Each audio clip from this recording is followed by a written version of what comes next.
We are discussing about कि हम लोग क्या क्या कर सकते हैं। तो उसमें हम लोग नेक्स्ट जो हम लोग पहुंचे that is BSc in microbiology. So microbiology वाला जो ये कोर्स है, राइट, बीएससी इन माइक्रोबायोलॉजी, जहाँ पे हम लोग माइक्रोब्स के बारे में हम लोग पढ़ाई करते हैं, राइट, ये सब जो जितने भी बैक्टीरिया वगैरह होते हैं, ये सब के बारे में हम लोग पढ़ते हैं। बीएससी इन बायोटेक्नोलॉजी, ठीक है, बायोटेक्नोलॉजी जो है, ये जो बायोटेक्नोलॉजी वाला कोर्स है, दिस इज वेरी इंपॉर्टेंट। ये कोर्स तो हम लोग अगर इन जनरल हम लोग के पास क्लास 12 में हम लोग जब जाएंगे, हम लोग के पास एक यूनिट होगा बायोटेक्नोलॉजी बोल के, जहां पे हम लोग पढ़ेंगे कि बायोटेक्नोलॉजी में क्या क्या टेक्नोलॉजीज, क्या क्या यूज होता है, क्या क्या चीज है।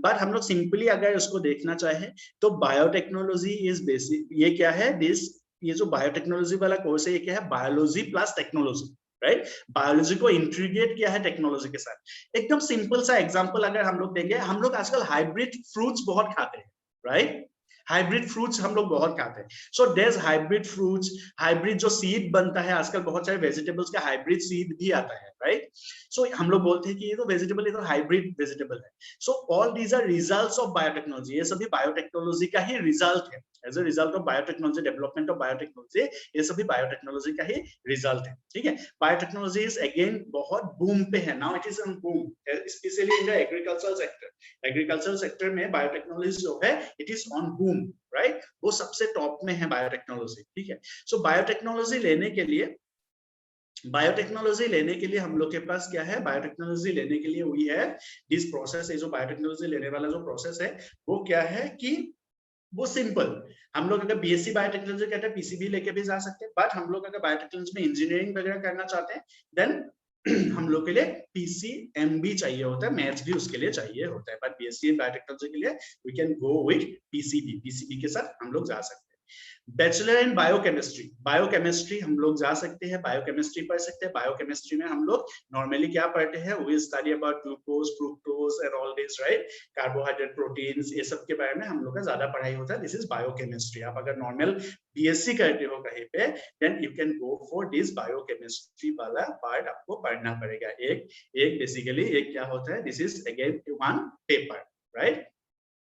यस क्रिस, हम लोग आते हैं क्वेश्चंस पे। पीयूष आनंद, हम लोग आते हैं क्वेश्चंस पे, ठीक है, पहले इसको डिस्कस करते हैं। वेरी गुड, आप क्वेश्चंस पुट अप करते रहिए, देन आई विल आंसर, ठीक है, हम लोग आंसर देंगे।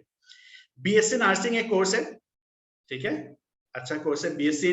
फिर बैचलर ऑफ फिजियोथेरापी एक कोर्स है, जो फिजियोथेरापिस्ट होते हैं, आप लोग देखे होंगे इंडियन टीम जब जाता है खेलने, तो वहां पे जब किसी को चोट लग जाता है, एक बंदा दौड़ के आता है, दे डू समथिंग लाइक कुछ ट्रीटमेंट वहां पे करते हैं। सो दे आर फिजियोथेरापिस्ट बेसिकली, वो जो फिजियोथेरापिस्ट होते हैं, ठीक है। आजकल बहुत सारे लोग फिजियोथेरापी करने लगे, इवन जो नर्व्स के कुछ कभी कभी हम लोग के नर्व्स के प्रॉब्लम हो जाते हैं, तो वहां पे भी फिजियोथेरापिस्ट के हेल्प से लाइक लोग मदद करते हैं, ठीक है।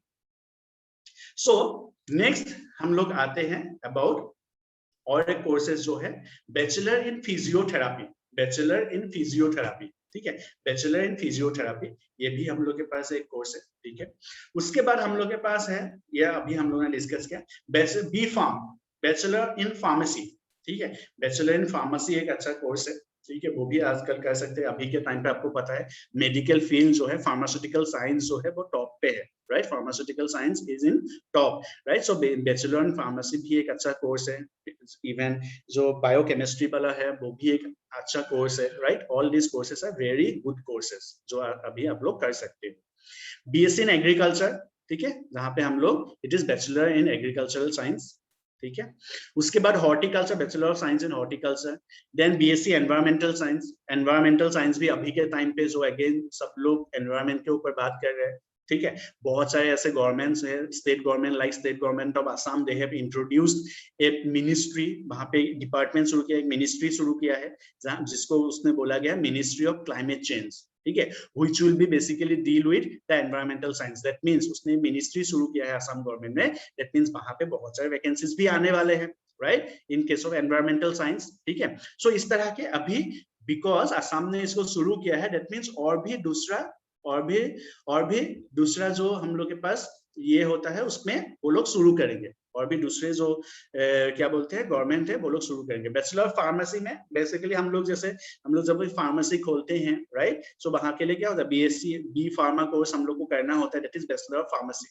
फिर यहाँ पे मास्टर्स होता है, एम फार्मा जो होता है मास्टर्स इन फार्मेसी। तो ऐसे कोर्स में यहाँ पे क्या होता है एम फार्मा वगैरह जो होता है वहां पे क्या है कि आप लोग उसके प्रोफेसर बन सकते हो, जो बी फार्मा जो करते हैं जो कॉलेजेस होते हैं वहां पे प्रोफेसर बन सकते हो इस तरह से। फार्मास्यूटिकल साइंस और एक है जहाँ पे आप लोग जा सकते हैं, क्या होता है रिसर्च वगैरह कर सकते हो, मेडिसिन वगैरह जो बनाते हैं जो साइंटिस्ट लोग राइट, वहां पे पीएचडी वगैरह करोगे तो you can enter into that field too, उस फील्ड में भी जा सकते हो। इवन बायोटेक्नोलॉजी पढ़ के भी लोग उस फील्ड में जाते हैं। Then bachelor in fishery sciences, बहुत सारे लोग फिशरी साइंसेस में बैचलर करते हैं जहाँ पे गवर्नमेंट जो फिशरी डिपार्टमेंट वगैरह है वहां पे जॉब मिलता है आसानी से, ठीक है। बैचलर इन फिशरी साइंसेस जो है, ठीक है, उसमें ही मास्टर्स करोगे तो you can become the professor of those fishery colleges. जो फिशरी कॉलेजेस होते हैं वहां पे क्या हो सकते हैं, वहां पे प्रोफेसर बन सकते हो, ठीक है। Bachelor in medical technology, medical technology आप लोगों ने देखा होगा कि जो बेसिकली जो ऐसे बंदे हैं जो लोग एक्सरे वगैरह करते हैं या फिर लाइक टेक्नीशियंस जो होते हैं ब्लड टेस्ट वगैरह करते हैं, वो सब डॉक्टर्स नहीं करते right, they are done by the technician, so they do go for this courses, that is bachelor of medical technology. Then BSc in occupational therapist, जो ऑक्यूपेशनल थेरापिस्ट होते हैं कुछ, जैसे ऑक्यूपेशनल थेरापिस्ट क्या होता है कि किसी को सपोज किसी को ठीक से बोलना नहीं आता, किसी को ठीक से चलना नहीं आता, सो लोग उनके पास जाते हैं, दे गो फॉर दिस थेरापी, वो लोग थेरापी कुछ कोर्सेज करते हैं जिसके वजह से वहां पे क्या होता है लोग चलना सीखते हैं। किसी किसी बचपन से ऐसा होता है कि वो लोग चल नहीं पाते हैं ठीक से वो लोग हाथ को ठीक से सीधा नहीं कर पा रहे सपोज राइट, ग्रोथ उसका ठीक से नहीं हो रहा है, सो they go for occupational therapist, कुछ लोग जाते हैं। किसी का बिहेवियर इश्यूज होते हैं तो they go for this occupational therapist. Then BSc speech and language pathology, ठीक है, कुछ में क्या होता है लोगों को बोलना नहीं आता है, सो दे गो फॉर दे इस तरह के बीएससी जो स्पीच एंड लैंग्वेज थेरापिस्ट होते हैं, पैथोलॉजिस्ट होते हैं, तो उनके पास जाके वो मदद लेते हैं। तो ये सभी जो डिफरेंट कोर्सेस है, ये सभी कोर्सेस जो है हम लोग आफ्टर हम लोग बीएससी कर सकते हैं। उसके अलावा भी we have certain courses like radiography, जो लोग मशीन्स को हैंडल करते हैं राइट, एक्सरे मशीन्स को या फिर किसी मशीन्स को हैंडल करते हैं, स्कैनर मशीन्स को हैंडल करते हैं, वो सब। बीएससी इन रिहैबिलिटेशन थेरेपी, ठीक है, जो लोग जैसे हम लोग के पास बहुत सारे रिहैबिलिटेशन सेंटर्स होते हैं है ना, इन इंडिया में बहुत सारे रिहैबिलिटेशन जैसे अल्कोहल से लेकर रिहैबिलिटेशन सेंटर्स है। तो ये जो कोर्सेस है बीएससी इन रिहैबिलिटेशन थेरेपिस्ट, ये कोर्सेस उन सब में जॉब मिलता है कि किस तरह से बंदे को किसी या फिर किसी से अल्कोहल से किस तरह से हम लोग उसको ये कर सकते हैं, छुटकारा दे सकते हैं राइट। उसके लिए हम लोग का रिहैबिलिटेशन सेंटर्स होता है, तो वहां पे there are the rehabilitation therapist. Then BSc in food technology, ठीक है, जो फूड टेक्नोलॉजी में भी बहुत सारे फूड टेस्टिंग होता है बहुत सारे जगह पे है ना, टी टेस्टर्स होते हैं, so that is BSc in food technology, BSc in food technology, वहां पे वो कोर्सेज होते हैं। BSc in nutrition and diabetes, ठीक है, हम लोग के बहुत सारे न्यूट्रिशनिस्ट होते हैं, जो हम लोग के लिए क्या होते हैं, अगर हम लोग कहीं पे जाते हैं डॉक्टर के पास कि मेरा डायबिटीज हो रहा है, तो वो न्यूट्रिशनिस्ट का मदद लेने बोलते हैं। न्यूट्रिशनिस्ट जो क्या होते हैं, न्यूट्रिशनिस्ट जो होते हैं दे हेल्प अस कि हम लोग को क्या खाना चाहिए, क्या खाने से हम लोग का इंसुलिन सीक्रेट होगा, क्या खाने से ग्लूकागॉन सीक्रेट होगा, क्या खाने से हम लोग को मदद मिले, क्या खाने से फैट कम होगा, so they go for this, they do this, वो लोग ये मदद करता है हम लोग को चुनने में राइट। सो इसको हम लोग बोलते हैं BSc in nutrition and diabetes, उसमें ये सब पढ़ाया जाता है ना, BSc in nutrition and diabetes. Then हम लोग सिंपल बीएससी इन बॉटनी, ठीक है, बीएससी इन बॉटनी होता है, बीएससी इन जूलॉजी होता है, बीएससी इन एंटाइमोलॉजी होता है, बीएससी इन एंथ्रोपोलॉजी होता है। सो ये सभी कोर्सेज जो है ये सभी कोर्सेज कर सकते हैं, ठीक है। और what about BSc in anthropology, कोई बताएगा क्या बीएससी इन एंथ्रोपोलॉजी क्या होता है, एनीवन? बीएससी इन एंथ्रोपोलॉजी बता सकते हो क्या?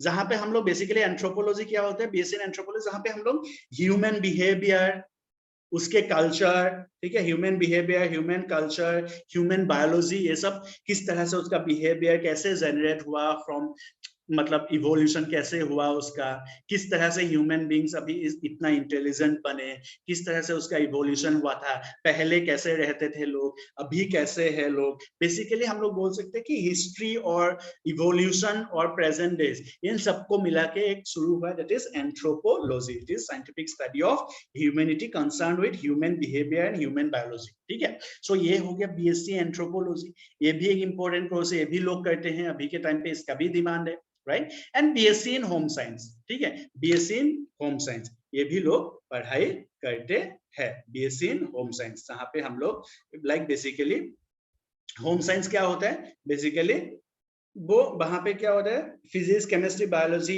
हाइजीन, सोशियोलॉजी, डेवलपमेंट, ये सभी कुछ पढ़ाया जाता है। एक सोसाइटी में रहने के लिए किस तरह से उनको क्लोथिंग कैसे डेवलपमेंट हुआ है, क्या क्लोथ पहनना चाहिए, कौन से सोसाइटी में कैसे इकोनॉमिक डेवलपमेंट कैसे हुआ लोगों का, ऑल दिस ये सभी पढ़ते हैं किसमें, द होम साइंस जो ब्रांच है उसमें, राइट। सो ये सभी जो है ना, these are the different courses, ये सभी जो है बहुत से अलग अलग कोर्सेज है जहाँ पे हम लोग बात कर सकते हैं। अभी जो मेरे पास है, हम लोगों ने कितना कोर्सेज देखा, अभी almost we have seen how many courses, we have seen almost 28-29 courses we have seen. ठीक है, 28-29 कोर्सेज हम लोगों ने यहाँ पे देखे हैं, राइट। 28-29 कोर्सेज हम लोगों ने देखे जो हम लोग पीसीबी लेने के बाद कर सकते हैं, राइट। उसके अलावा भी we have certain courses like human genetics, एक कोर्स अभी शुरू है, सपोज ह्यूमन जेनेटिक्स, ठीक है, ह्यूमन जेनेटिक्स ये भी एक कोर्स है, ठीक है, ह्यूमन जेनेटिक्स।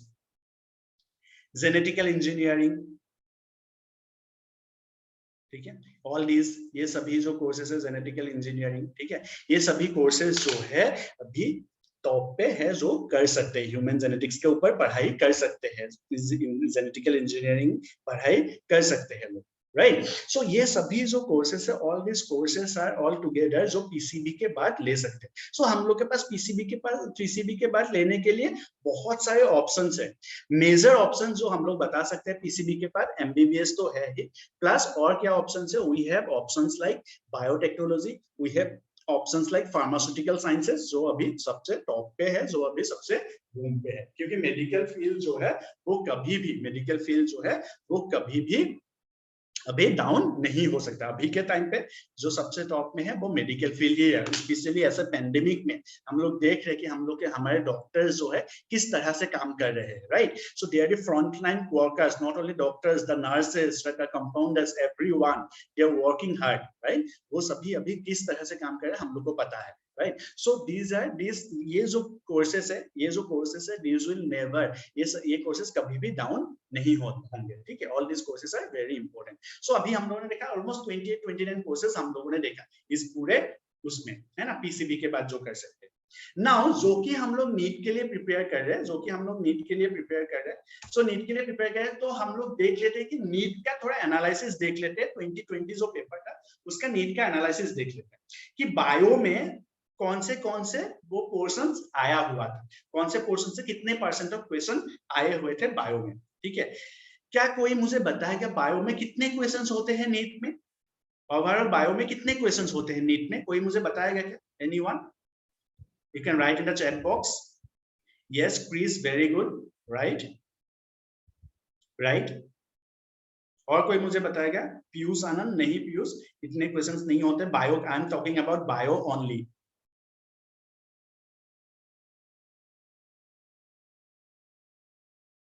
श्रेयान, ओके, कितने क्वेश्चंस होते हैं बायो में?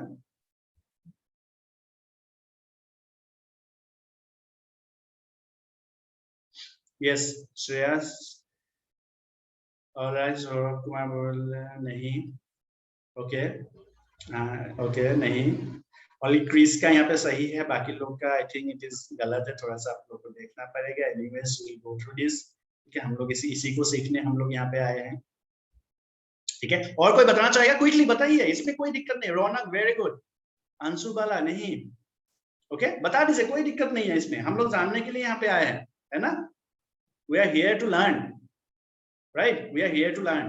टोटल मार्क्स कितने होते हैं नीट के एग्जाम का? Total marks, what is the total marks of NEET including all physics, chemistry, bio में पीसीबी मिला के, what is the total marks of NEET? NEET के एग्जाम में? Yes Raunak, very good. NEET के एग्जाम्स में okay. Ayushi no. Chris yes. So NEET का जो exam होता है the total marks is what? 720। कितने मार्क्स का होता है? It is 720।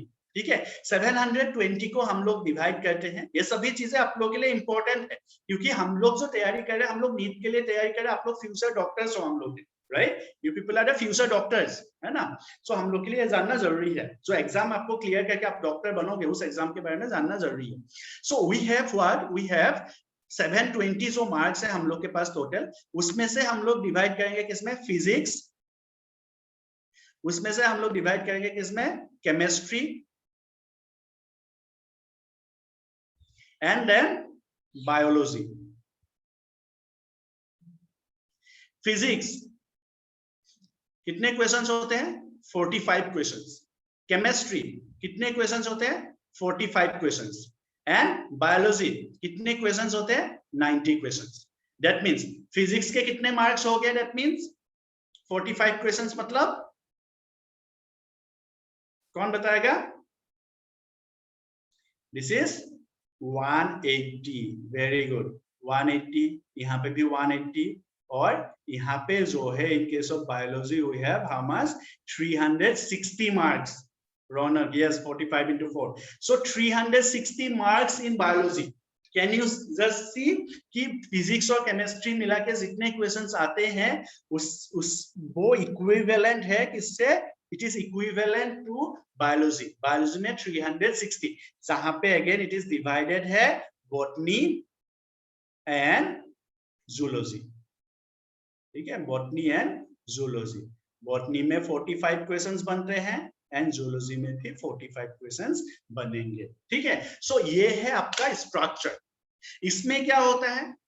निगेटिव मार्किंग होता है क्या नीट में? एनीवन? क्या निगेटिव मार्किंग होते हैं? यस और नो? Yes, -1, right? सो आप हर एक गलत आंसर के लिए आपके टोटल मार्क्स से, टोटल जो आप मार्क्स स्कोर करेंगे उसमें से 1 मार्क्स आपका डिडक्ट हो जाएगा। ठीक है, हर एक जितना भी आप सही आंसर दोगे। Yes, right? सो अगर हम लोग इसको और थोड़ा सा डिटेल्स में देखें कि 2020 का जो बायोलॉजी का एनालिसिस हुआ था, बायोलॉजी का पेपर एनालिसिस, उसमें आप लोग देखे थे डाइवर्सिटी इन, मैं इसको diversity in living, this is whole syllabus, not only 11, class 11 और 12 जो होता है ना, वो एक ही सिलेबस गिना जाता है। नीट में हो, जेई में हो, या फिर कोई भी एंट्रेंस एग्जामिनेशन हो, आपका ये 11 12 ऐसा नहीं कि 11 पढ़ के अरे ठीक है 12 पढ़ लेंगे कोई दिक्कत नहीं, ऐसा नहीं कर सकते। ठीक है, 11 12 दोनों ही इंपॉर्टेंट है। ऑलमोस्ट 50-50% ऑफ क्वेश्चन बनता है 11 और 12 से। ये चीज आप लोग ध्यान में रखिए, ऐसा नहीं होना चाहिए 11 है अभी तो क्लास 10 पास किए हैं, नॉर्मली मस्ती करेंगे, क्लास 11 बिताएंगे, कोई दिक्कत नहीं है, आराम से पढ़ेंगे। नो, वैसे करेंगे तो कभी नीट क्लियर नहीं कर सकते, ये चीज मन में डाल लीजिए। वैसा अगर करना है तो हम लोग कभी नीट क्लियर नहीं कर सकते, ये चीज मन में डाल लीजिए। चाहे वो आप कैसे भी टीचर से पढ़ो, उसमें कोई बात नहीं है, बट अगर आप ये सोच रहे हो कि हम लोग 11 है मस्ती करेंगे, कोई बात नहीं, क्लास है, ऑनलाइन क्लास है, मार्केट जाना है, क्लास अटेंड नहीं करेंगे, आके यूट्यूब का लेक्चर देख लेंगे, नो, नहीं होगा। एकदम श्योर शॉर्ट पॉइंट है। ठीक है, ऐसे नहीं होगा। You have to be dedicated. मुझे किसी ने पूछा था सर नीट कैसे क्वालिफाई करे अच्छे रैंक के साथ, बता रहा हूं अभी। ठीक है, you have to be dedicated. आपको डेडिकेशन के साथ काम करना होगा, डेडिकेशन के साथ पढ़ाई करना होगा, टीचर्स जो काम दे वो चीज आपको करना होगा, तब जाके आपका क्वालिफाई होगा।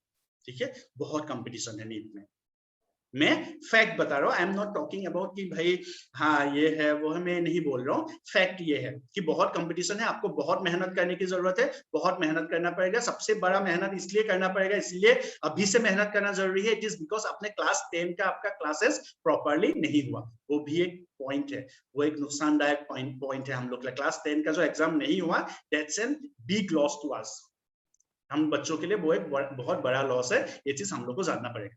ठीक है, क्यों? क्योंकि हम लोग के ठीक से पढ़ाई नहीं हुए, पढ़ाई नहीं होने के वजह से हम लोग का क्या हुआ कि हम लोग का ट्रेन ब्रशअप नहीं हुआ, ब्रशअप नहीं होने के वजह से क्लास 12 के जो चैप्टर्स होंगे, जो थोड़े से मिलते जुलते चैप्टर्स है, उसमें हम लोग मार खा जाएंगे। ठीक है, सो ये चीज हम लोग को ठीक से जानना होगा। तो अभी से हम लोग पूरा स्टडी करेंगे। सो ये 11 12 पूरा, जैसे for example we have plant in diversity in living organism, ठीक है, डाइवर्सिटी इन लिविंग ऑर्गेनिज्म आप लोग देख रहे हैं यहाँ से 12% ऑफ क्वेश्चन बनता है, मतलब 12% ऑफ 90, ठीक है, ये क्वेश्चन बन रहा है, ठीक है, 12% क्वेश्चन जो है डाइवर्सिटी इन लिविंग ऑर्गेनिज्म से है, in bio I am talking about bio, ठीक है।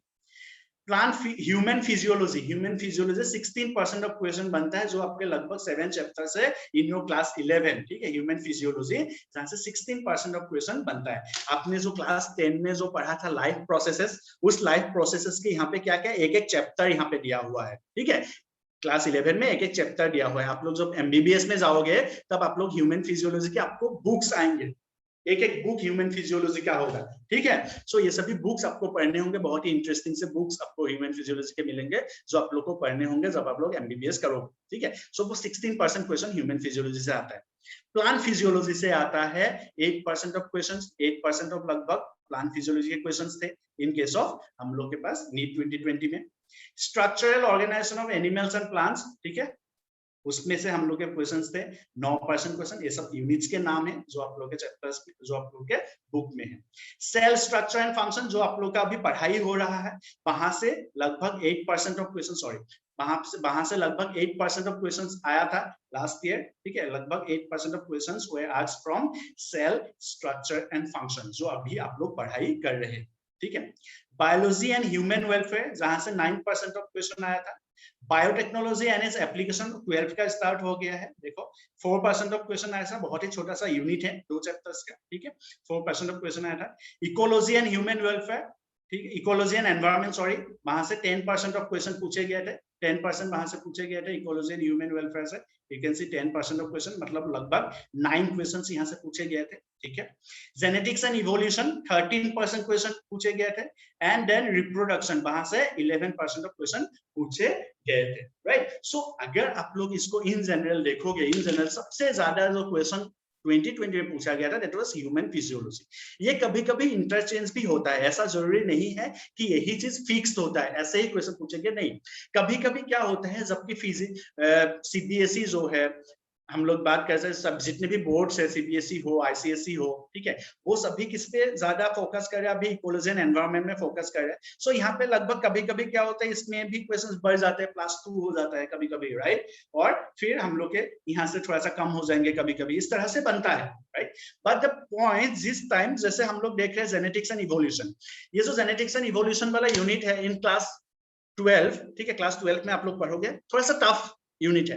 सो ये जो यूनिट है, इसमें क्या होता है, कभी कभी ये हो जाता है कि भाई मतलब पॉइंट ऐसा होता है कि ये थोड़ा सा टफ क्वेश्चंस बन गए, तो जिस साल का नीट का क्वेश्चन पेपर टफ होगा, उसमें आप लोग बोल सकते हैं कि जेनेटिक्स एंड इवोल्यूशन से क्वेश्चन ज्यादा आया है उस टाइम, ठीक है, थोड़ा सा टफ यूनिट है, थोड़ा सा बहुत ज्यादा कॉन्सेप्चुअल यूनिट है, ठीक है। तो ये था 2020 का जो एनालिसिस है वो, ठीक है। 2020 में ऐसे क्वेश्चन पूछे गए थे इन बायोलॉजी, ठीक है, बायोलॉजी में ऐसे क्वेश्चन पूछे गए थे।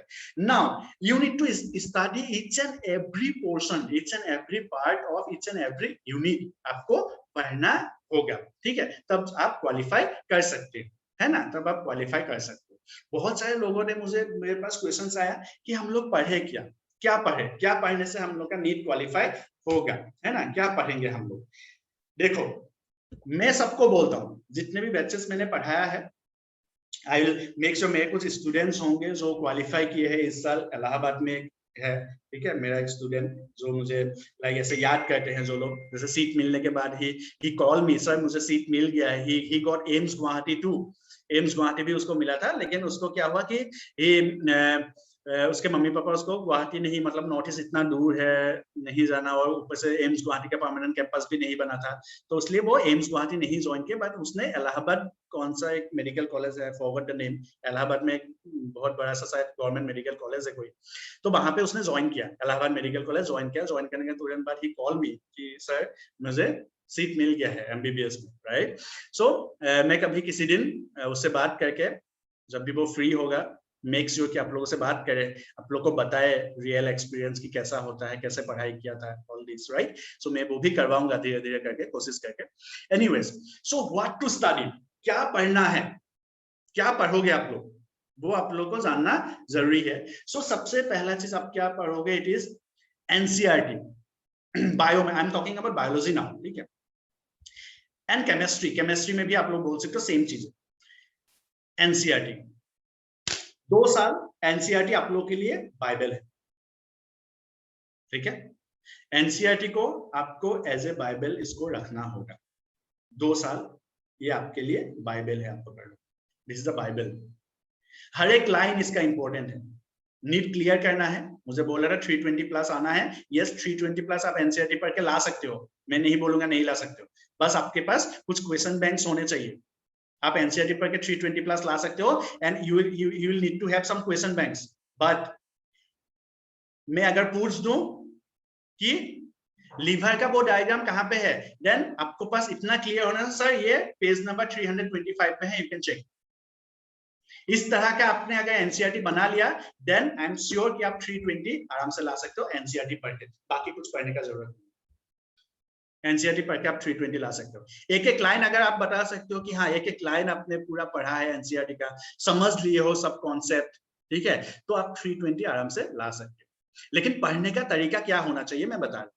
एनसीईआरटी जो है एक कॉम्प्लेक्स बुक है मान रहा हूं मैं, because this is a text. इसको इलाबोरेट नहीं किया गया है, थिंग्स को, सब चीजों को इलाबोरेट नहीं किया गया। ऐसा नहीं है कि जैसे आप रेफरेंस बुक में आप देखोगे वैसे इलाबोरेट करके नहीं लिखा गया। रेफरेंस बुक में इलाबोरेट करके लिखा गया है, बड़ा सा लिखा गया है, पैराग्राफ को बड़ा किया गया है, राइट। जैसे फॉर एग्जांपल मैं बात कर रहा हूं कि अगर हम लोग बात करें एनसीईआरटी का जो 2 लाइन में एक्सप्लेन किया गया है, उसको ही ट्रूमेंस में एक पैराग्राफ में एक पेज में एक्सप्लेन किया गया है, ताकि आपको समझ में आने में आसानी हो। So what you can do is, आप लोगों को क्या करना चाहिए इस केस में, एनसीईआरटी तो आपको पढ़ना ही है, एनसीईआरटी के लाइंस आपको पढ़ने ही है, हर एक लाइन एनसीईआरटी का इंपॉर्टेंट है। जैसे ही टीचर पढ़ा के जाए, you go to the NCERT पढ़िए, ठीक है। मैं एक तरीका सबको बताता हूँ, what you can do is, आप लोग क्या कर सकते हो इसमें। टीचर ने आपको पढ़ाया, ठीक है, आप हम लोग के फैकल्टी से पढ़ने के बाद you go for the Trueman's biology, जो कि एक अच्छा बुक है, मैं मानता हूं। You can go for other reference book also, आप अदर रेफरेंस बुक में भी जा सकते हो। एबीसी आप पढ़ सकते हो, जो अच्छी बुक है, ठीक है, वो आप बुक ले सकते हो, वो भी एक बुक है जो अच्छा बुक है। उसके बाद ट्रूमेंस बायोलॉजी तो मैंने बताया है, ट्रूमेंस बायोलॉजी अच्छी बुक है, बहुत अच्छी बुक है, जो आप पढ़ सकते हो, ठीक है। सो आपने क्या किया, टीचर ने पढ़ाया, यू गो फॉर ट्रूमेंस बायोलॉजी, वो आपने पढ़ा, उसके बाद आप एनसीईआरटी पढ़े। तो ट्रूमेंस बायोलॉजी में तो आपको समझ में आ ही गया, एनसीईआरटी पढ़ोगे तो आप लोग और क्रिस्टल क्लियर हो जाएगा वो चीजें। But NCERT is very very very important, NCERT बहुत इंपॉर्टेंट चीज है, बहुत इंपॉर्टेंट। एनसीईआरटी के जो एग्जाम्पलर है बहुत इंपॉर्टेंट है, उसके जो क्वेश्चंस होते हैं वो दे आर हाईली रिकमेंडेड, बहुत इंपॉर्टेंट क्वेश्चंस होते हैं, ठीक है। मैंने देखा है नीट के जो पेपर होते हैं, एनसीईआरटी के डायरेक्ट लाइंस आते हैं वहां पे, डायरेक्ट लाइंस उठ के आते हैं, ठीक है, एनसीईआरटी का लाइन आता है वहां पे। ऐसे क्वेश्चंस भी नीट के क्वेश्चंस मिलेंगे, हम लोग जो पढ़ाई कर रहे होते हैं, सर भी पढ़ा रहे होते हैं, सर बता रहे होंगे ये क्वेश्चन नीट का है, ये क्वेश्चन नीट का है, अगर क्वेश्चन सॉल्व करवा रहे थे, ठीक है, तो फिर सर बता रहे होंगे। सो ये क्वेश्चन बहुत इंपॉर्टेंट है, एनसीईआरटी के लाइंस इंपॉर्टेंट है, मैं बता रहा हूँ। एनसीईआरटी के हूबहू लाइन एनसीईआरटी के आ जाता है नीट के पेपर में। लगभग आपको 10 से 20 क्वेश्चन ऐसे मिलेंगे जो आपको लगेगा कि ये तो एनसीईआरटी का पूरा लाइन है, ठीक है। 90 में से 20 क्वेश्चन आपके ऐसे होंगे जो एनसीईआरटी का एग्जैक्ट लाइन है, वहां पे एक वर्ड चेंज नहीं होता है। ऐसे लाइंस भी, ऐसे क्वेश्चंस भी नीट पे आता है, नीट के एग्जाम्स में आता है, राइट।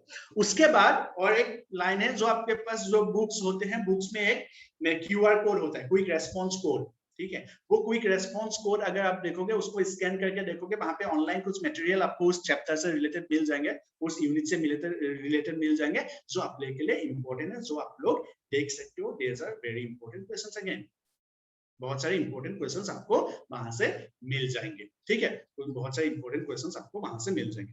केमिस्ट्री के लिए भी आप लोग सेम, केमिस्ट्री के भी सेम आप लोग पढ़ सकते हो, केमिस्ट्री के लिए भी एनसीईआरटी वेरी इंपॉर्टेंट, ठीक है। फिजिक्स के लिए भी आप एनसीईआरटी पढ़ो, ठीक है, एनसीईआरटी तीनों के लिए ही इंपॉर्टेंट है। उसके अलावा भी आप लोग क्वेश्चन बैंक्स ले सकते हो, एमटीजी के क्वेश्चन बैंक्स आते हैं जो कि अच्छे बुक्स होते हैं, एमटीजी के जो क्वेश्चन बैंक्स आते हैं they are very good books, ठीक है। एमसीबी के एमटीजी के जो क्वेश्चन बैंक्स आते हैं वो भी अच्छे क्वेश्चन बैंक्स होते हैं, अच्छे बुक्स होते हैं, they are good one, right, बहुत अच्छे बुक्स होते हैं एमटीजी के जो क्वेश्चन बैंक्स होते हैं, ठीक है।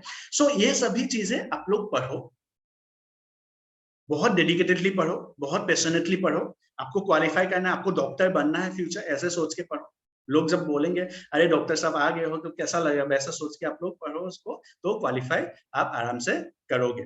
ठीक है, एनसीईआरटी आपको पढ़ना ही है, एक एक लाइन आपको देखना है। मैंने अभी बताया कि आप लोग ऐसा, मतलब आपको अगर याद हो जाता है ना कि भाई ये डायग्राम जो है इस पेज में है, राइट, ये डायग्राम इस चैप्टर के यहाँ पे है, ठीक है, डायग्राम बोलने से आपको वो दिमाग में आ रहा है, राइट। आंख आंख बंद करने से वो डायग्राम आपको, वो पेज आपको दिख रहा है डायग्राम के साथ, देन आई एम श्योर कि आप लोग 320 प्लस इन बायोलॉजी ला सकते हो बाय रीडिंग एनसीईआरटी। सिर्फ एनसीईआरटी पढ़ के आप 320 प्लस ला सकते हो। लेकिन हाँ, आपके लिए, इसके लिए आप लोग को पढ़ना होगा। ऐसा नहीं कर सकते आप कि थोड़ा सा भी आपने, अरे ठीक है थोड़ा सा आज रेस्ट कर लेते हैं, आज शादी है, शादी में चले जाते हैं, कल आके पढ़ेंगे, ऑनलाइन क्लास ही है, क्या दिक्कत है, नहीं करेंगे, कल आके पढ़ेंगे। बहुत सारे के मन में ऐसा चल रहा है, बहुत सारे के मन में ये भी चल रहा होगा कि अरे अभी तो हम लोग क्या बोलते हैं, क्लास 10 का रिजल्ट भी नहीं आया, हम लोग पढ़ेंगे और कोई दिक्कत नहीं। लेकिन वैसा करने से हम आपका नहीं होगा, वैसा करने से नहीं होगा, right. You need to be very very punctual about it. आप लोग इसके लिए बहुत ज्यादा पंक्चुअल होना पड़ेगा, ठीक है, इसके लिए आपको बहुत ज्यादा पंक्चुअल होना पड़ेगा, तब जाके आप क्या कर सकते हो, क्वालिफाई कर सकते हो इन दिस एग्जाम, क्योंकि कंपटीशन टफ है। ठीक है, मैं चाहता हूं आप लोग इस स्लाइड को एक बार देखो, ध्यान से देखो इस स्लाइड को, ठीक है, 2 मिनट आपके पास टाइम दे रहा हूं, इस स्लाइड को ध्यान से देखो, ध्यान से देखो इसको, ठीक है, एंड देन उसके बाद हम लोग फिर से स्टार्ट करते हैं, ठीक है, 2 मिनट इसको ध्यान से देखो, ठीक है।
आपने ये चीज अभी देख लिया होगा, राइट, ये अपने स्लाइड देखा होगा। नाउ कम्स टू, हम लोग आते हैं कि ये जो क्या पढ़ना चाहिए, उसमें हम लोग आए हैं यहाँ पे। मैं अपने आता हूं फिर केमिस्ट्री में। केमिस्ट्री के जो बुक होते हैं वो मैंने ऑलरेडी बोला एनसीईआरटी से ना। फिजिक्स में सबसे ज्यादा जो हम लोग के पास इंपॉर्टेंट जो बुक है वो है एररलेस, जो बुक आता है, राइट, एररलेस एक बुक आता है, एमटीजी बुक आता है फिजिक्स का, जो इंपॉर्टेंट है वो आप लोग पढ़ सकते हो एनसीईआरटी के अलावा। एररलेस और एमटीजी, ये सब, ये दोनों बुक्स है, इंपॉर्टेंट बुक्स है, आप लोग देख सकते हो। नाउ एक पॉइंट यहाँ पे मैं इंटरेस्टिंग बात बता रहा हूँ, ठीक है, नीट का एग्जाम क्वालिफाई करना है, बच्चे सबसे ज्यादा अटक जाते हैं नीट के एग्जाम में, कहाँ पे बच्चे सबसे ज्यादा अटकते हैं, फिजिक्स में, क्योंकि आपको केमिस्ट्री और बायोलॉजी तो आपको आता ही है, बायोलॉजी आप करते ही हो, केमिस्ट्री भी आप कर लेते हो, केमिस्ट्री में भी आप स्कोर करते हो बढ़िया सा, कोई दिक्कत नहीं। लेकिन जहां पे प्रॉब्लम आता है ना वो है फिजिक्स, ठीक है, फिजिक्स में प्रॉब्लम आता है। जो बच्चे फिजिक्स को स्कोर करके चले गए वो बच्चे नीट क्वालिफाई कर लेते हैं इन जनरली। मतलब बायो में बच्चा पढ़ने में बहुत तेज है, बायो बहुत अच्छा कर लिया, केमिस्ट्री बहुत अच्छा कर लिया, फिजिक्स अटक गया, नीट क्वालिफाई नहीं हुआ। बायोलॉजी बहुत अच्छा कर लिया, केमिस्ट्री बहुत अच्छा कर लिया, फिजिक्स भी अच्छा कर लिया, नीट क्वालिफाई हो गया। सो फिजिक्स को हम लोग को पढ़ना होगा।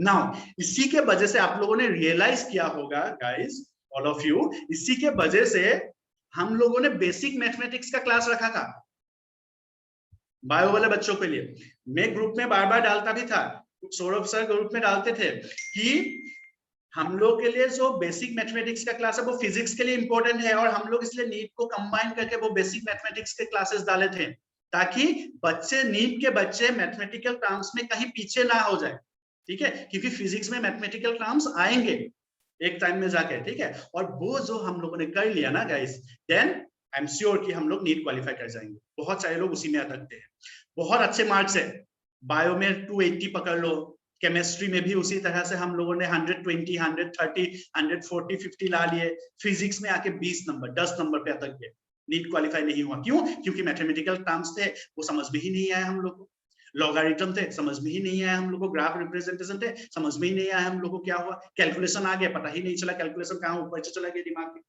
इसीलिए हम लोगों ने आप लोग के लिए बेसिक मैथमेटिक्स के क्लास रखे थे। अगर नहीं आप लोगों ने वो क्लास अटेंड किए, then you go for the videos देखिए हम लोग के YouTube में जाके। उसके बाद हम लोग, आपके पास कोई डाउट होता है, हम लोग एक्स्ट्रा सेशन आपके लिए रखवाएंगे, ठीक है, क्योंकि वो बहुत इंपॉर्टेंट है। आप अगर वो फिजिक्स के लेक्चर्स समझ गए, वो फिजिक्स आप लोग के समझ में आ गया, ठीक है, तो आप लोग ये समझ लीजिए कि भाई आपका नीट क्वालिफाई करने का जो तरीका है वो बहुत सही जा रहा है, अगर फिजिक्स को समझ। इसीलिए हम लोगों ने रखा था, कोई नहीं रखेगा आपको इस तरह से बेसिक मैथमेटिक्स क्लासेस, हम लोगों ने आप लोगों के लिए इसलिए रखा था क्योंकि वो इंपॉर्टेंट है, कोई दूसरा नहीं रखेगा। डायरेक्टली आपको पीसीबी स्टार्ट करेंगे, directly physics chemistry biology start करेंगे। But we have gone through, we have asked our physics maths faculty कि सर ले लीजिए क्लासेस, और सर ने लिया इसलिए, ठीक है, कोई नहीं रखेगा दूसरा बेसिक मैथमेटिक्स क्लासेस। वो लोग ये सोचते हैं कि आप तो क्लास 10 में पढ़ के आए ही हो, ट्रिगोनोमेट्री क्लास 10 में पढ़ के आए ही हो, राइट, लेकिन हम लोग को पता है कि क्लास 10 में जो हम लोगों ने पढ़ा था वो हम लोग के लिए सफिशिएंट नहीं है। That's why we have started basic mathematics classes for you guys, ठीक है, हम लोगों ने ये शुरू किया था आप लोग के लिए, आप लोग के, ताकि आप लोगों को सक्सेस मिले। हम लोग स्टार्टिंग से चाहते हैं, स्टार्टिंग से, और आप लोगों से भी यही उम्मीद करते हैं कि स्टार्टिंग से हम लोग इसी लाइन पे जाके हम लोग नीट क्वालिफाई करें, ठीक है, हम लोग नीट क्वालिफाई करें। और जो बच्चे इसमें डाइवर्ट हो जाते हैं, मोबाइल लेके बैठे हुए हैं, क्लास करना है बट व्हाट्सएप में चैटिंग कर रहा है, मोबाइल लेके बैठे हुए हैं, लेकिन हम लोग खेल रहे हैं क्या, फ्री फायर, पबजी, इंस्टाग्राम में रील्स देख रहे हैं, ठीक है, तो वैसा करने से हम लोग नीट क्वालिफाई नहीं कर सकते। We have to be dedicated with ourselves, किसी को दिखाने के लिए नहीं, खुद से डेडिकेटेड होना पड़ेगा। टीचर आपसे कोई क्वेश्चन पूछ रहा है तो you need to be dedicated, आपको आता है तो बताइए, आजकल बहुत आसान है, जूम में क्लास कर रहे हैं, थोड़ा दूसरा विंडो खोला, गूगल में टाइप किया what do you mean by plant kingdom, आ गया आंसर, हजारों आंसर आ जाएंगे उसमें, और बता दिया सर ये है, हम लोग को लगेगा वाओ बच्चा तो पढ़ रहा है, लेकिन फायदा हो रहा है क्या, नहीं हो रहा है। So you have to be honest with yourself to qualify NEET, ठीक है।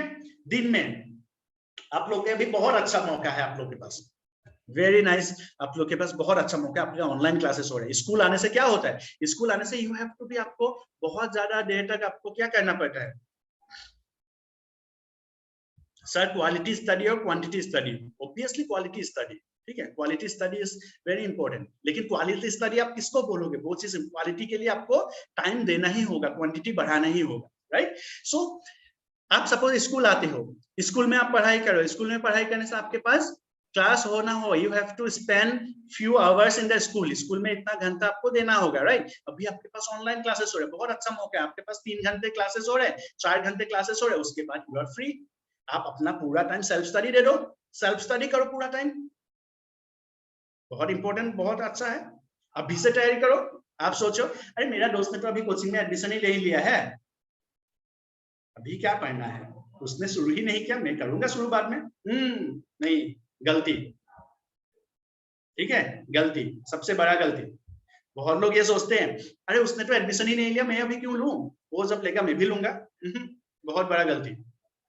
मैं ले लिया, मैं पढ़ाई करूंगा अभी, क्योंकि जब आपको एम्स में सीट मिलेगा तो ऐसा तो नहीं बोलोगे ना उसको एम्स में सीट नहीं मिला मैं भी नहीं जाऊंगा एम्स में, वो बीएससी करेगा मैं भी बीएससी करूंगा, ऐसा तो नहीं बोलोगे उस टाइम में। और सपोज एक किसी तुम्हारे दोस्त ने ले लिया, उसको एम्स में सीट मिल गया, तो क्या आपको भी वो लेके जाएगा क्या, या फिर आपके लिए वो घर में रुकेगा, नहीं, कोई एक दूसरे का नहीं होता, ठीक है, सब अपना ही देखेंगे अल्टीमेटली 12th के बाद। सो इसीलिए अपना पढ़ाई करो, मैं ये नहीं बोला दोस्ती ना निभाओ, दोस्ती निभाओ, बट पढ़ाई के साथ कोई कॉम्प्रोमाइज नहीं। अगर कोई दोस्त पढ़ाई में हेम्पर कर रहा है देन दैट्स ओके, उसको बोल लो कि भाई 2 साल नहीं, ये हेम्पर मुझे नहीं चाहिए, मुझे अभी पढ़ाई करना, नीट क्लियर करना, डॉक्टर बनना है, मेरे नाम के आगे डॉक्टर लिखना है, ठीक है। जस्ट इमेजिन आपके नाम के सामने डॉक्टर लगा है, राइट, है ना, आपके नाम के सामने डॉक्टर लगा है, डॉक्टर सौरभ कुमार, डॉक्टर कोमल, डॉक्टर खुशी, राइट, है ना, वो सुन के ही कितना मजा आता है, राइट। सो ऐसे फ्यूचर डॉक्टर्स बनना है आप लोगों को, so you need to be very very careful about your studies, ठीक है। आपके लिए बहुत सारे स्टडीज आपके पास होने चाहिए। So this is from my side, right. NEET हम लोग कितने बार दे सकते हैं? अप टू 25 इयर्स, ठीक है। एक कोई कोर्ट में कुछ एक केस चल रहा है, उसके बाद ये फिर क्लियर होगा, but for nowadays it is 25 years तक आप दे सकते हो। देयर इज नो बाउंडेशन, अभी तक बाउंडेशन ऐसा कुछ है नहीं, ठीक है। How to study to get top rank in MBBS colleges like in AIIMS? How to study? You need to study from the first day itself. पहले दिन से ही आपको पढ़ना होगा, पहले दिन से ही आपको पढ़ना होगा, ठीक है, बहुत अच्छे से। जो भी टीचर्स पढ़ाते हैं उसको जाके रिवाइज करो, उससे रिलेटेड क्वेश्चन सॉल्व करो क्वेश्चन बैंक से, ठीक है। मॉड्यूल जो प्रोवाइड किया गया है उसको उससे क्वेश्चन बनाओ, ठीक है। तो तब जाके आपका क्या होगा, you can qualify for NEET. From the first day itself you need to be very very punctual, very very honest with yourself, ठीक है, तब बहुत अच्छे रैंक आएंगे, उसमें कोई डाउट नहीं। रॉकेट साइंस तो है नहीं, हम लोग के जैसे, आप लोग के जैसे बच्चे ही तो कर रहे हैं, कोई रॉकेट साइंस नहीं है। ऐसा नहीं कि बहुत ज्यादा कुछ है, अलग दुनिया का एग्जाम है, नहीं, आपके जैसे बच्चे ही कर रहे हैं। जो ऑनेस्ट है, जो ज्यादा अच्छे से पढ़ाई कर रहे हैं वो क्वालिफाई कर रहे हैं, जो ऑनेस्ट नहीं है, जो मोबाइल लेके इंस्टाग्राम चला रहा है, जो मोबाइल लेके फ्री फायर खेल रहे हैं, वो लोग क्वालिफाई नहीं कर रहे हैं, ठीक है। सो ऐसा है, लोग ऐसा है कि भाई कोटा कोटा कोटा कोटा कोटा कोटा, कोटा में क्या है? What's there in Kota? लाखों बच्चे पढ़ते हैं, उसमें से 1000 बच्चे सिलेक्ट होते, मैं मान रहा हूँ, राइट। 1000 बच्चे सिलेक्ट हो रहे, लाखों में बच्चे पढ़ रहे हैं, 10-15 लाख बच्चे वहां पे पढ़ रहे हैं, 1000 में बच्चे सिलेक्ट हो रहे हैं, वहां पे भी जो बच्चे अच्छा पढ़ाई कर रहे हैं वही तो सिलेक्ट हो रहे हैं। जो नहीं हो रहा है वो कोटा जाए चाहे कहीं जाए, वो कहीं से भी सिलेक्ट नहीं हो रहा है। क्यों? क्योंकि अच्छे से पढ़ाई नहीं कर रहा है। टीचर सिलेबस हर जगह सेम ही है, टीचर सिलेबस कोटा में जो है, बेगूसराय में भी वही है, पटना में भी वही है, राइट, ठीक है। टीचर्स के एक्सपीरियंस भी वही है, but what most important thing is your honesty with yourself, आपका ऑनेस्टी आपके साथ, वो सबसे इंपॉर्टेंट चीज है। आप अगर टीचर्स को बोल रहे हो मैं तो पढ़ाई कर रहा हूँ, पूरा बढ़िया से पढ़ाई चल रहा है सर, लेकिन उसमें आप ये खोल के देख रहे हो तो दूसरा कुछ गेम चल रहा है उसके एग्जाम में, कभी कभी हम लोग गिव अप कर देते हैं, नहीं समझ में आ रहा सर। बहुत लोग मैंने बोलते हुए सुना है, बहुत लोगों को मैंने बोलते हुए सुना है, सर कुछ समझ में ही नहीं आता ऑनलाइन क्लासेस। बहुत लोगों को मैंने बोलते हुए सुना है, सर कुछ समझ में ही नहीं आ रहा है, राइट। बहुत लोगों को मैंने बोलते हुए सुना है। This is not the way. हम लोग अगर ध्यान से सुने, ध्यान देंगे, ध्यान से पढ़ेंगे, तब ना हम लोग को समझ में आएगा, है ना। हम लोग अगर सोचे कि कल का क्लास नहीं किया, आज हम लोग क्लास में बैठे और सोच लिए पूरा समझ में आएगा, कहां से समझ में आएगा? दिस इज नॉट क्लास 9 और 10, this is class 11। My dear students, this is class 11. This is not 9th or 10. एक क्लास मिस करोगे तो आपका ऐसा हो सकता है कि you have lost the chance to qualify for NEET. एक क्लास के वजह से हो सकता है। आपको खुद से बैकअप प्लान करना होगा। आपका किसी वजह से आपका क्लास लॉस हो रहा है, किसी वजह से आपको समझ में नहीं आया, ग्रुप में मैसेज डालिए, सर मुझे ये टॉपिक का ये समझ में नहीं आया। ऐसे मत लिखिए टीचर्स को कि सर मुझे समझ में नहीं आया पूरा। ऐसे लिखेंगे तो टीचर सोचेंगे क्या कि आपने पढ़ाई नहीं किया, इसलिए समझ में नहीं आया, कुछ भी पढ़ाई नहीं की हो। ऐसा नहीं, आप उसको पढ़ने का कोशिश कीजिए। पढ़ने का कोशिश करने के बाद आपको नहीं समझ में आता है तो ग्रुप में मैसेज डालिए, सर मुझे इस लेसन पे इस टॉपिक में डाउट है। Teachers will definitely help. नहीं हेल्प करते, you can contact me, you can contact Saurabh sir, definitely our teachers will help you. आपको हम लोग के टीचर्स डेफिनेटली मदद करेंगे उसके बाद में। वीडियोस देखिए, रिकॉर्डिंग वीडियो सबसे इंपॉर्टेंट है, रिकॉर्डिंग वीडियोस आप लोग के पास है, उसको देखिए, बहुत अच्छे से हेल्प करेंगे टीचर्स, राइट। ये चीजें मुझे आप लोगों को बतानी थी। रिजर्वेशन सिस्टम के ऊपर है, जो नॉर्मल एग्जाम्स में रिजर्वेशन है उसी तरह से है, but yes state wise 85% quota रहता है। जैसे बिहार के 85% of seat will be filled by Bihar students only, 15% seat में बाहर से बच्चे आते हैं, वो एक रिजर्वेशन सिस्टम है in case of other ST SC. वो जो रिजर्वेशन सिस्टम है इट इज लाइक अदर जो एग्जाम्स होते हैं उसके जैसा सेम ही होता है, ठीक है। चलिए, और कोई क्वेश्चंस यहाँ पे? I think it's all over now questions, ठीक है। ऑलराइट, तो कौन सा बोल मुझे how many times it is okay, biology में क्या क्या स्कोप है बता दिया, नीट 20 में कैसे स्कोप है बता दिया। ऑलराइट, अभी हम लोग एक गेम खेलेंगे, ठीक है, will start with a game, खत्म करेंगे इसको गेम के साथ, ठीक है। ऑलराइट,